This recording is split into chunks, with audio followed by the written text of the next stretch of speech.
नक्कीच आपण बघतोय की बारामती पोटनिवडणुकीसाठी सुनेत्रा पवार यांचं नाव एकीकडे निश्चित झालं असताना दुसरीकडे ही निवडणूक बिनविरोध होण्यासाठी सध्या महायुतीकडून अनेक गणित जी आहेत ती आखली जात असल्याची माहिती मिळत आहे।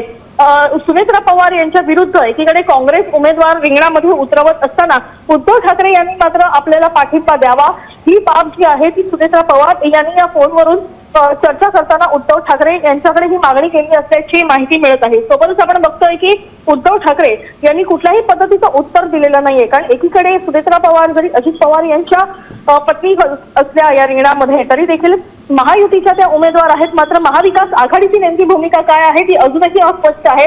काँग्रेस या निवडणुकीमध्ये उमेदवार जरी उतरवणार असला तरी या उमेदवाराला उद्धव ठाकरे पाठिंबा देतील का हे पाहणं देखील तितकंच महत्त्वाचं आहे। उद्धव ठाकरे यांची भूमिका अजूनही अस्पष्ट आहे, त्याच्यामुळे उद्धव ठाकरे यांनी आपल्याला पाठिंबा द्यावा ही मागणी सुनेत्रा पवार यांनी उद्धव ठाकरे यांच्याशी फोनवरून चर्चा केली। धन्यवाद या सविस्तर आढाव्यासाठी। आता पोटनिवडणुकीसाठी उद्धव ठाकरे अजित पवारांच्या राष्ट्रवादीला सहकार्य करणार की नाही हे पाहणं अतिशय महत्त्वाचं ठरणार आहे।